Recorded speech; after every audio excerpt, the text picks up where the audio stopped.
अस्सलाम वालेकुम स्टूडेंट्स, हमने आज टॉपिक पढ़ना है how to represent chemical reaction. ये टॉपिक से मुराद है कि हम केमिकल रिएक्शन को कैसे लिखते हैं, कैसे रिप्रेजेंट करते हैं और कैसे इसको बैलेंस करते हैं। फॉर एग्जांपल, हमारे पास कोई भी जो आप देखते हैं केमिकल रिएक्शन के दो पार्ट्स होते हैं। एक एरो के फ्रंट पे होता है जिसे हम बोलते हैं प्रोडक्ट, और एक एरो की बैक पे होता है जिसे हम क्या बोलते हैं, रिएक्टेंट बोलते हैं। ठीक है, रिएक्टेंट्स क्या होते हैं? अगर मैं तो सिंपल लैंग्वेज में बोलूं तो अगर आपके पास फॉर एग्जांपल मैदा है, floor plus sugar plus egg plus butter, ये मेरे पास सब चीज़ें क्या हैं, रिएक्टेंट्स हैं। फ्लोर, शुगर, एग और बटर। आप इससे क्या प्रिपेयर करेंगे? अगर हम इसको मिक्सअप कर दें खास प्रोपोर्शन के अंदर तो हमारे पास क्या बनेगा, बिस्किट बनेगा। तो बिस्किट क्या है हमारे पास, हमारी प्रोडक्ट है, और रिएक्टेंट्स क्या है हमारे पास, flour, sugar, egg and butter. Same ऐसे ही हमारे पास होते हैं केमिकल रिएक्शंस। फॉर एग्जांपल, आपके पास यहाँ पर दो रिएक्टेंट हैं। एक हमारे पास है सोडियम हाइड्रोक्साइड NaOH, और साथ में पर एक और रिएक्टेंट है HCl जो कि एसिड है। हमारे पास एसिड है हाइड्रोक्लोरिक एसिड, क्योंकि इसके पास हाइड्रोजन है, सो दे कॉल्ड एसिड। और इसके पास हाइड्रोक्साइड है, सो दे कॉल्ड अ बेस जिसका नाम है सोडियम हाइड्रोक्साइड। अब इन दोनों मिक्सअप आपने करना, क्या बनेगा, प्रोडक्ट बनेगी।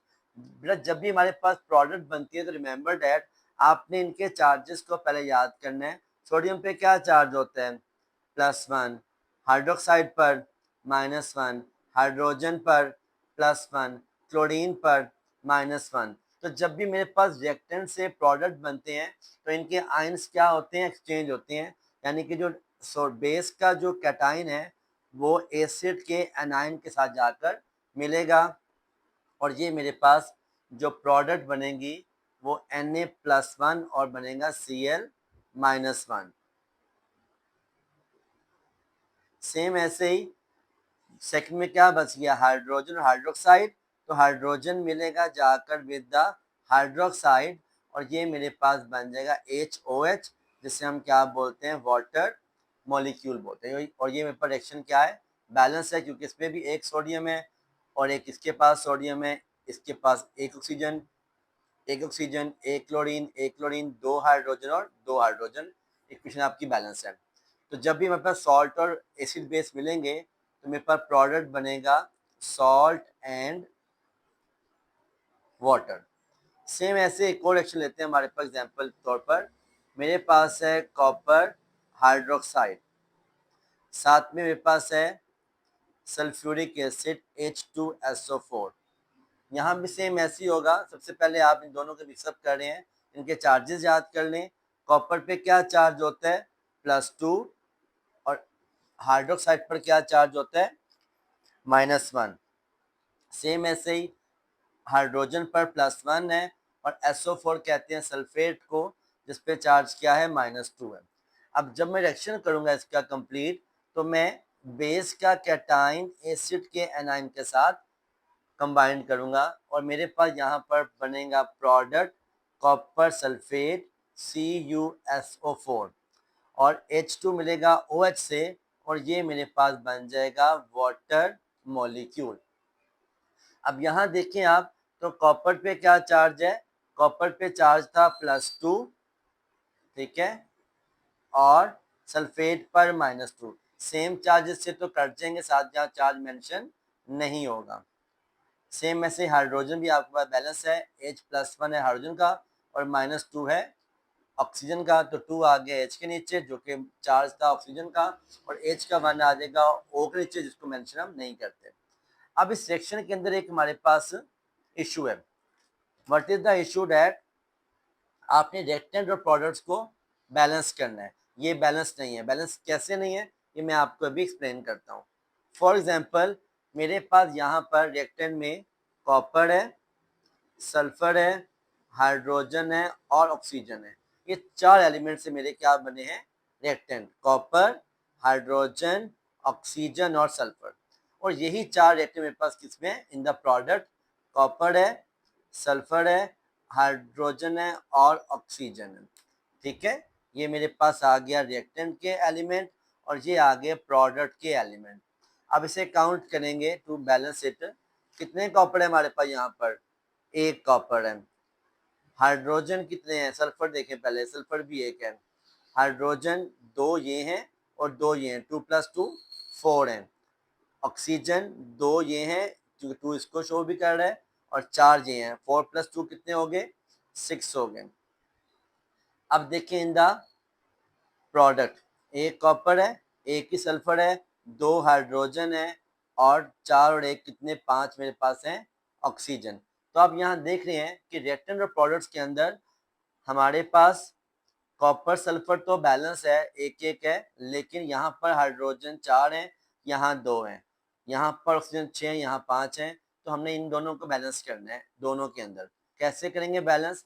हम बेटा बैलेंसिंग के लिए याद रखें कि एलिमेंट की जो लेफ्ट साइड होती है, जिसको नंबर ऑफ मोल के साथ भी हम रिप्रेजेंट करते हैं, इसे इस्तेमाल करते हैं। ठीक होगी बात? अब हमारे पास जहाँ पे कोई भी एलिमेंट नहीं लिखा वहां 1 लिखा हुआ है, सपोज करते हैं, हमेशा वहां 1 नहीं होता, ठीक है।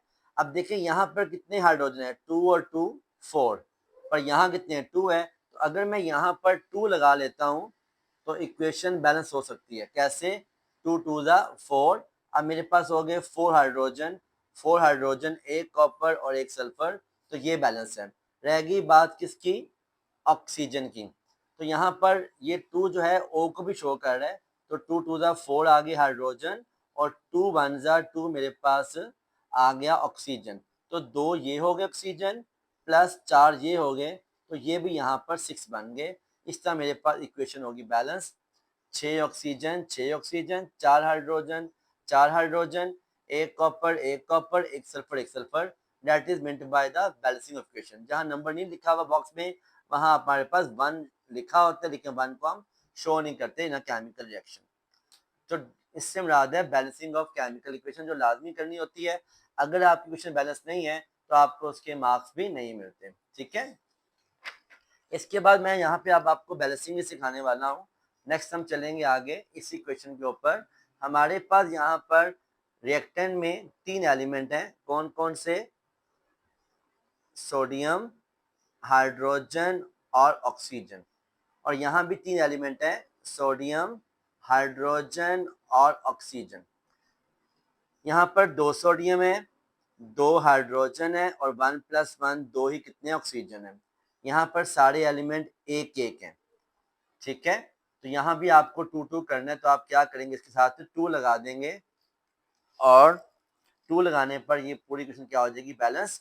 2 1 ज़ा 2, 2 1 ज़ा 2 और 2 1 ज़ा 2, इक्वेशन इज बैलेंस्ड, ठीक है। नेक्स्ट चलेंगे हमारे पास द सेकंड इक्वेशन। ये मेरे पास है कॉपर, इस जगह पे यहाँ पे कैल्शियम लिखा हुआ है, calcium hydroxide and sulphuric acid. Same यहाँ भी प्रिंसिपल होगा। कैल्शियम पे क्या चार्ज है? +2 है, हाइड्रोक्साइड पर -1 है, हाइड्रोजन पर +1 है और सल्फेट पर -2 चार्ज है, ठीक है। अब इसकी जब आपने प्रोडक्शन करनी है तो कैसे करनी है आपने इसको? आपने सिंपल एक के कैटाइन को दूसरे के एनाइन के साथ क्या करना है? मिला देना है। कैसे?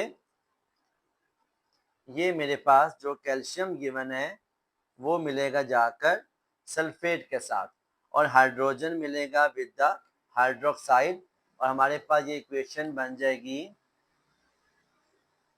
कैल्शियम सल्फेट, दोनों पर सेम चार्ज है +2 -2, तो वो कट जाएंगे और हाइड्रोजन का मिलके बन जाएगा H2O विद हाइड्रोक्साइड। अब ये भी इक्वेशन हमारे पास बैलेंस नहीं है, इसमें यहाँ पर कैल्शियम है, हाइड्रोजन है, सल्फर, ऑक्सीजन। यहाँ मेरे पास है कैल्शियम, सल्फर, हाइड्रोजन और ऑक्सीजन, ठीक होगी बात।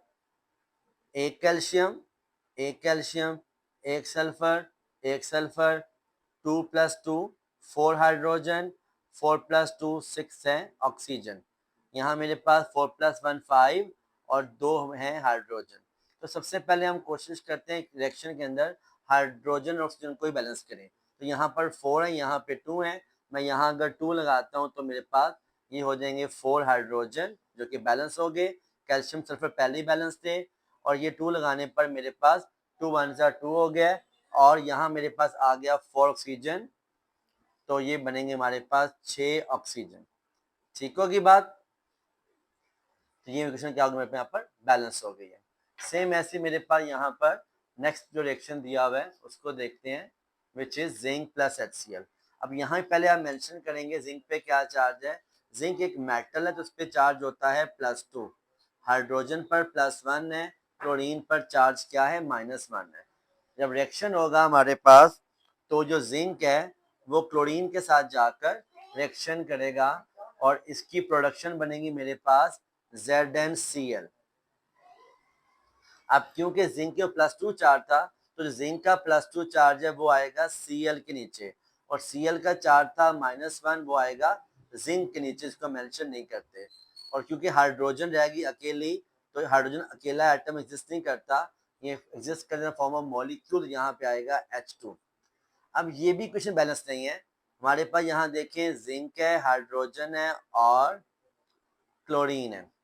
आप अगर रिएक्शन को देखते हो तो रिएक्शन में आप देखेंगे कि कितने जिंक है मेरे पास। यहाँ पे एक जिंक है, यहाँ भी एक जिंक है। प्रोडक्ट के अंदर एक हाइड्रोजन है इन द प्रोडक्ट, रिएक्टेंट के अंदर एक ही क्लोरीन है इन द रिएक्टेंट के अंदर, लेकिन प्रोडक्ट में 2 हाइड्रोजन है और 2 क्लोरीन है।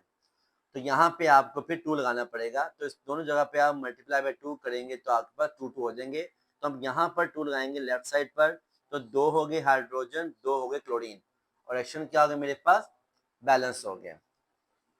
सेम ऐसे ही नेक्स्ट इक्वेशन में चलते हैं टुवर्ड। नेक्स्ट इक्वेशन के अंदर हमारे पास गिवन है कैल्शियम हाइड्रोक्साइड। कैल्शियम पे क्या चार्ज है +2, OH पे क्या चार्ज है -1, अमोनियम पे +1, क्लोरीन पर -1। इसमें भी सिंपल डिस्प्लेसमेंट होगी, कैल्शियम जाके मिलेगा क्लोरीन से, अमोनिया मिलेगा विद द OH आयन, और जो मेरे पास प्रोडक्शन बनेगी वो बनेगा कैल्शियम क्लोराइड। कैल्शियम पे चार्ज +2 होता है जो Cl के नीचे आ जाएगा तो CaCl2 हो जाएगा। Cl पे चार्ज है -1 जो आएगा कैल्शियम नीचे, और 1 को शो नहीं करते। साथ बनेगा मेरे पास अमोनियम हाइड्रोक्साइड, NH4 मिलेगा OH को, दोनों के ऊपर चार्जेस सेम है +1 -1 जो आपस में कट जाएंगे। अब ये जो अमोनिया होता है ये अनस्टेबल होता है, अमोनियम हाइड्रोक्साइड ये टूट जाता है 2 गैसेस के अंदर। कौन कौन सी गैस, अमोनिया में और वाटर मॉलिक्यूल में। ठीक है, तो रिएक्शन बन जाएगा हमारे पास calcium hydroxide plus ammonium chloride gives us calcium chloride plus ammonia plus water molecule. अब यहाँ पे आप देखें अगर तो मेरे पास सेम वही एलिमेंट यूज हो रहे हैं जो पहले हम करते आ रहे थे। हमारे पास अवेलेबल है बैलेंसिंग के अंदर calcium, nitrogen, chlorine, hydrogen and oxygen. Calcium, nitrogen, chlorine, hydrogen and oxygen. इसी को हम क्या करेंगे बैलेंस करेंगे। पहले काउंट कर लेते हैं, यहाँ भी एक कैल्शियम है, यहाँ भी हमारे पास एक कैल्शियम है, यहाँ मेरे पास 2 ऑक्सीजन है, तो यहाँ भी मेरे पास कितने एक ऑक्सीजन है, बैलेंस नहीं है। उसके बाद यहाँ मेरे पास हाइड्रोजन 2 और 4 कितने हैं 6 हैं, और यहाँ पर 3 और 2 कितने हैं 5 हैं, ये बैलेंस नहीं है। क्लोरीन यहाँ पर 2 हैं, यहाँ पे क्लोरीन 1 है, और नाइट्रोजन यहाँ भी 1 है, यहाँ भी 1 है, बैलेंस है। ठीक है, अब हम इसे क्या करेंगे बैलेंस करेंगे। देखिए जो बैलेंस है उसको छोड़ दो, कैल्शियम बैलेंस है, नाइट्रोजन बैलेंस है, तो छोड़ दें। बैलेंस क्या नहीं है, क्लोरीन, हाइड्रोजन और ऑक्सीजन, इसी को हमने क्या करना है बैलेंस करना है। कैसे करेंगे बैलेंस, आप देखें यहाँ पर सबसे पहले हमारे पास 2 हैं हाइड्रोक्साइड, तो हमें यहाँ भी 2 चाहिए ऑक्सीजन, क्योंकि यहाँ 2 ऑक्सीजन है, तो इसके साथ हम यहाँ पर लगा देंगे 2, तो ये मेरे पास हो गए 2 ऑक्सीजन, और साथ हाइड्रोजन डिस्टर्ब हो गए, कितने हो गए 2 2 4, 4 और 3 कितने हो गए मेरे पास 4 और 3 हो गए 6, 4 3 7 सॉरी 7 हो गए, और यहाँ पे कितने हैं 4 और 2 6 है, तो डिस्टर्ब है हमारे पास। ठीक है, आगे आप देखें क्लोरीन यहाँ पर 2 है और यहाँ पर क्लोरीन 1 है, तो यहाँ मैं क्लोरीन को 2 करके यहाँ पर लगाऊंगा 2। ये 2 लगाने पर हमारे पास क्लोरीन भी क्या हो गए, बैलेंस हो गए, 2 और 2 हो गए। अब क्लोरीन कितने हो गए, 2 और 2 बैलेंस हो गए हमारे पास। कैल्शियम पहले ही एक एक है, नाइट्रोजन यहाँ पर 2 थे तो यहाँ पर 1 है, डिस्टर्ब हो गया। अब इसके साथ यहाँ भी 2 लगाएंगे तो ये भी 2 हो जाएंगे, 2। अब देखते हैं कितने हाइड्रोजन है। Calcium 1, nitrogen 2, nitrogen 2, chlorine 2, chlorine 2, hydrogen यहाँ पर है 6, 4 टू द 8 और 8 और 2 कितने हो गए, 8 और 2 हो गए मेरे पास 10। तो यहाँ पे हमारे पास काउंट करें हाइड्रोजन तो 3 टू द 6, 2 टू द 4, 6 और 4 कितने हो गए हमारे पास, 10 हो गए। तो ये भी बैलेंस हो गया हमारे पास, ठीक है। और यहाँ पर भी 2 है, ऑक्सीजन यहाँ भी 2 है, तो इस तरह हमारे पास ये इक्वेशन क्या हो गई है, बैलेंस हो गई है। ठीक है बेटा, I hope understand this lecture. जज़ाकल्लाह।